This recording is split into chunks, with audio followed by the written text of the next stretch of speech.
Hello दोस्तों, देखो प्रश्नावली 3 का उदाहरण 1 आकृति में माप x ज्ञात कीजिए। देखो आपको ये आकृति दे रखी है, इसमें जो है x का मान ज्ञात करना है। देखो दोस्तों, कोई भी बहुभुज हो उसके बाह्य कोणों का योग जो होता है वो 360 डिग्री होता है। तो मैं यहाँ लिख दूंगा, हम जानते हैं कि किसी भी जो बहुभुज के बाह्य कोणों का जो है मापों का योग जो है वो कितना होता है, 360 डिग्री होता है। तो मैं लिख दूंगा यहाँ पर 360 डिग्री दोस्तों। अब देखो ये जो बहुभुज है उसके सारे जो बाह्य कोण है उनको जोड़ लूँगा मैं। देखो एक्स दे रखा है तो एक्स प्लस 90 प्लस 50 प्लस 110 इन सभी कोणों को जोड़ दूंगा। देखो एक्स प्लस 90 प्लस 50 प्लस 110 बराबर 360। तो ये लिख दिया मैंने यहाँ पर 360 डिग्री। अब देखो एक्स प्लस यहाँ पर जो दे रखा है एक्स प्लस यहाँ पर 90 50 और 110 डिग्री को मैं जोड़ूंगा तो मेरे पास आ जाएंगे यहाँ पर 250 डिग्री बराबर 360 डिग्री आ गए 360। अब देखो x ऐसा कैसे लिख दूंगा यहाँ पे बराबर 360 माइनस करूँगा 250 में इसमें से, तो ये हो गया माइनस के 250 डिग्री।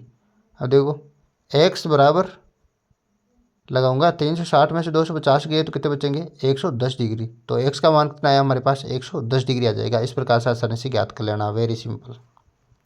इनका उदाहरण 2 हल करेंगे। देखो एक समबाहुभुज की भुजाओं की संख्या ज्ञात कीजिए जिसके प्रत्येक बाह्य कोण का माप 45 डिग्री है। तो दोस्तों सबसे पहले मैं लिख लूँगा कि बहुभुज के सभी बाह्य कोणों का माप क्या होता है। देखो दोस्तों कोई भी बहुभुज हो उसके सभी जो बाह्य कोणों का जो माप होता है वो 360 डिग्री होता है। तो मैं यहाँ पर लिख लूँगा 360 डिग्री। अब हमें दे क्या रखा है कि प्रत्येक बाह्य कोण का माप, यानी कि ये जो बहुभुज है उसके प्रत्येक बाह्य कोण का माप आपको दे रखा है 45 डिग्री। तो मैं लिख दूंगा प्रत्येक बाह्य कोण का जो माप है वो लिख दिया मैंने यहाँ पर 45 डिग्री दोस्तों। अब ज्ञात क्या करना है, भुजाओं की संख्या ज्ञात करनी है, यानी कि इस बहुभुज में भुजाएं कितनी है। तो मैं लिख लूँगा माना भुजाओं की संख्या, यहाँ पर भुजाओं की संख्या मान लूँगा दोस्तों मैं n। तो मैं यहाँ पर लिख दूँगा n दोस्तों, ये भुजाओं की संख्या हमने मान ली।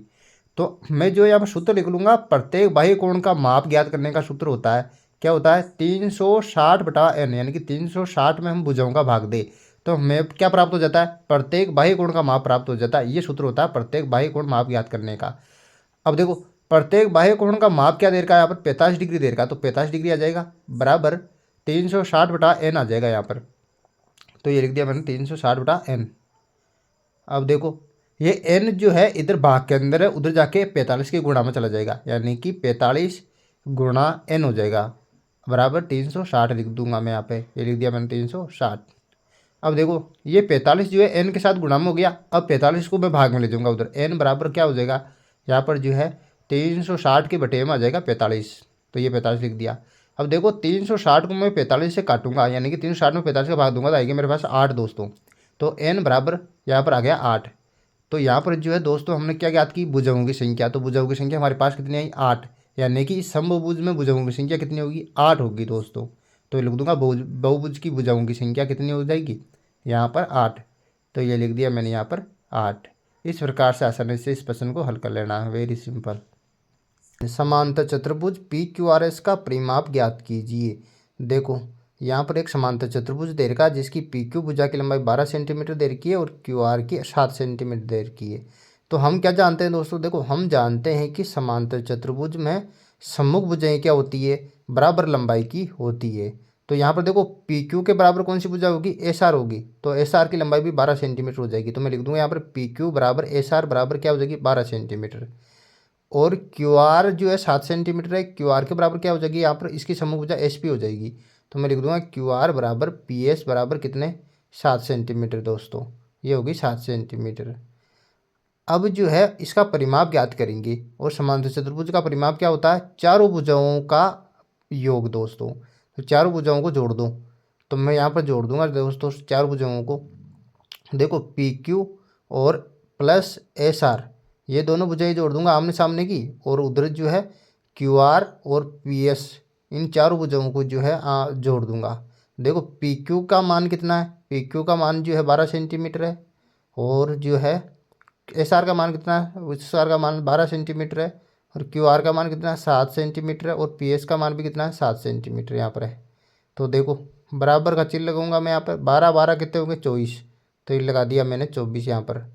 प्लस 7 7 कितने होते हैं 14, तो ये प्लस के 14 हो गए यहाँ पर। अब देखो अब जो है 24 और 14 को जोड़ूंगा 38 सेंटीमीटर, यानी कि समांतर चतुर्भुज का जो परिमाप आया मेरे पास कितना आया 38 सेंटीमीटर आया दोस्तों। अगली 3 का उदाहरण 4, BEST एक समांतर चतुर्भुज है, एक्स वाई तथा जेड के मान ज्ञात कीजिए। देखो दोस्तों एक समांतर चतुर्भुज यहाँ पर दे रखा है, एक्स वाई जेड का आपको मान ज्ञात करना है।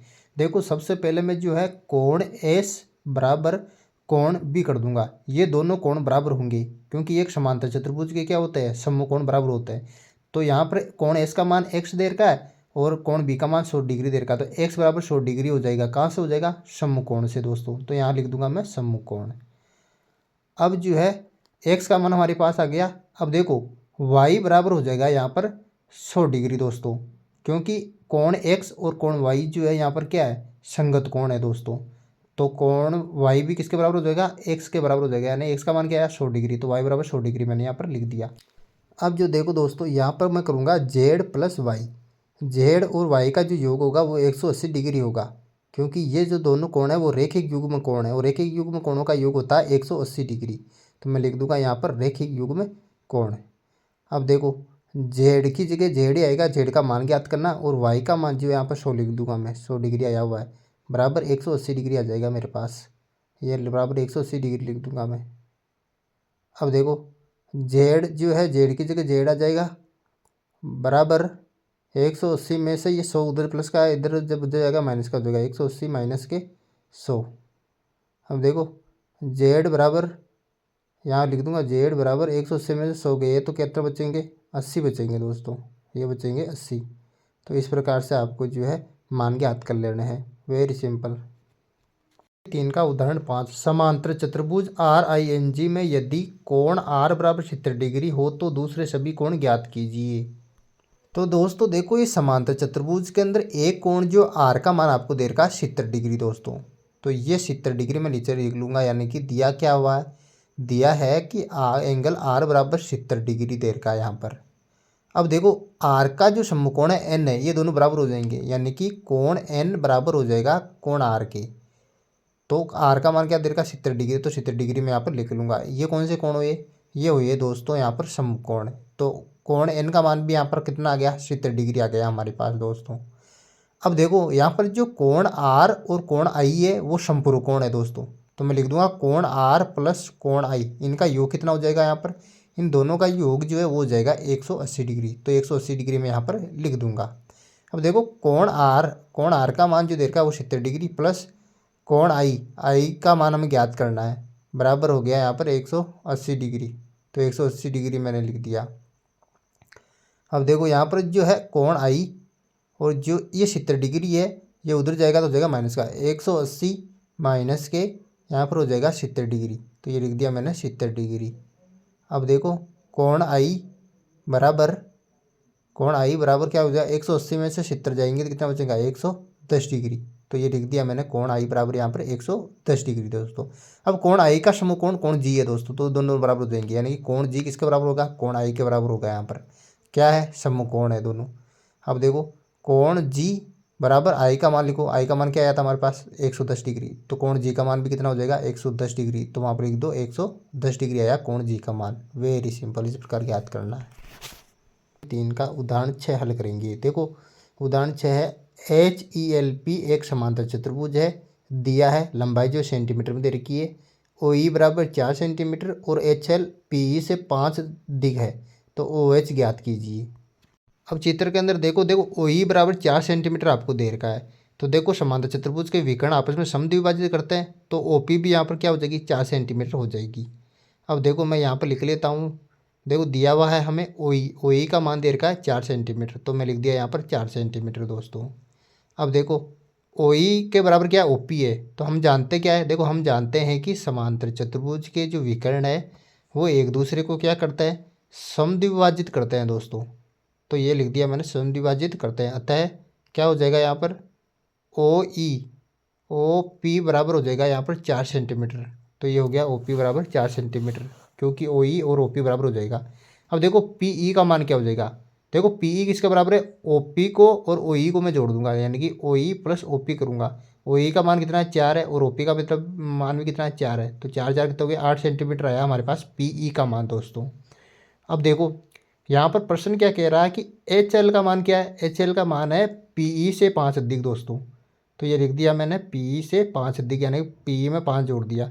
तो HL बराबर हो जाएगा PE का मान कितना 8 है प्लस 5, ये 5 मैंने यहाँ पर लिख दिया। देखो 8 5 कितने हो गए 13 सेंटीमीटर, तो 13 सेंटीमीटर यहाँ पर लिख दिया दोस्तों। अब देखो OH का मान कितना हो जाएगा। OH का मान जो है यहाँ पर हो जाएगा 13 में 2 का भाग दे दूंगा, क्योंकि OH जो है HL की आधी है। तो 13 का मैं जो है 2 का भाग दे दूंगा, तो कितना आएगा 2 छक्की 12 और 2 पंजे 10, 6.5 सेंटीमीटर दोस्तों। तो OH का मान आ गया यहाँ पर 6.5 सेंटीमीटर। इस प्रकार से आपको हल करना है, वेरी सिंपल। उदाहरण 7 हल करेंगे। देखो RICE एक समचतुर्भुज है, एक्स वाई तथा जेड का मान ज्ञात कीजिए और अपने उत्तर की जो है पुष्टि कीजिए। देखो यहाँ पर जो है आपको RICE एक समचतुर्भुज दे रखा है और इस एक समचतुर्भुज की जो है एक भुजा ER की जो लंबाई दे रखी है आपको, वो दे रखी है 13 सेंटीमीटर। और यहाँ पर दो विकर्ण दे रखे आपको CR और जो है EI दोस्तों। अब देखो हम क्या जानते हैं, यहाँ पर लिख दूंगा, हम जानते हैं कि जो समचतुर्भुज है उसके जो विकर्ण है एक दूसरे को समद्विभाजित करते हैं। तो मैं लिख दूंगा यहाँ पर, हम जानते हैं कि समचतुर्भुज के विकर्ण एक दूसरे को क्या करते हैं, समद्विभाजित करते हैं। तो देखो यहाँ पर जो है OE किसके बराबर हो जाएगा दोस्तों, OE जो है OI के बराबर हो जाएगा। यहाँ पर लिख दिया OE जो है OI के बराबर यहाँ पर हो जाएगा। OE का मान क्या देगा x है दोस्तों, तो यहाँ पर OE की जगह लिख दूंगा x बराबर OI का मान क्या है 5 सेंटीमीटर, यानी कि x का मान भी क्या आ गया हमारे पास यहाँ पर 5 सेंटीमीटर आ गया। अब जो क्या लिखूंगा मैं, यहाँ पर जो OR है दोस्तों वो किसके बराबर है, OC के बराबर है। तो मैं लिख दूंगा OR OC के बराबर, और OR का मान क्या दे रखा y दोस्तों, ये y है OR की जगह बराबर OC क्या है, OC है 12 सेंटीमीटर। तो y का मान कितना आया 12 सेंटीमीटर आ गया दोस्तों मेरे पास। अब देखो हम जानते हैं कि समचतुर्भुज की सभी भुजाएं बराबर होती है। क्या होती है, हम जानते हैं कि समचतुर्भुज की क्या होती है, सभी भुजाएं जो है बराबर होती है। Z बराबर जो है 13 सेंटीमीटर हो जाएगी यहाँ पे, क्योंकि सभी भुजाएं जो है 13 सेंटीमीटर की होगी, तो Z का मान भी आ जाएगा यहाँ पर 13 सेंटीमीटर। 3 का उदाहरण 8 हल करेंगे। देखो RENT एक आयत है, इसके विकर्ण एक दूसरे को O पर प्रतिच्छेद करते हैं। x का मान ज्ञात कीजिए यदि OR बराबर 2x प्लस 4 और OT बराबर 3x प्लस 1 है। देखो यहाँ पर जो OT है वो विकर्ण TE का आधा है और जो OR है वो जो है विकर्ण RN का आधा है दोस्तों। तो यहाँ विकर्ण बराबर लंबाई के हैं दोनों, तो दोनों विकर्णों का आधे भी जो है दोनों बराबर हो जाएंगे, यानी कि OT और OR यहाँ पर बराबर हो जाएंगे, क्योंकि OT तो जो है TE का आधा है और OR जो है RN का आधा है दोस्तों। तो यहाँ पर लिख दूंगा मैं 3x प्लस 1 बराबर, यहाँ पर आ जाएगा 2x प्लस 4, 2x प्लस 4 में लिख दूंगा यहाँ पर। अब देखो 3x इधर का इधर रख दूंगा मैं, 3x ये 2x उधर प्लस का इधर आते हुए जाएगा माइनस का, तो माइनस के 2x बराबर बराबर का चिन्ह आ जाएगा। और देखो इधर जो 4 है, ये 4 ऐसे कैसे उतार दूंगा, और ये जो प्लस का 1 है ये प्लस का इधर जाते हुए जाएगा माइनस का 1। अब देखो 3x में से 2x गए तो कितने बच्चे, x बच्चे दोस्तों, बराबर 4 में से उधर 1 गए तो कितने बच्चे, 4 में से 1 गया बचा यहाँ पर 3, यानी कि x का मान जो है मेरे पास आ गया 3। Very simple.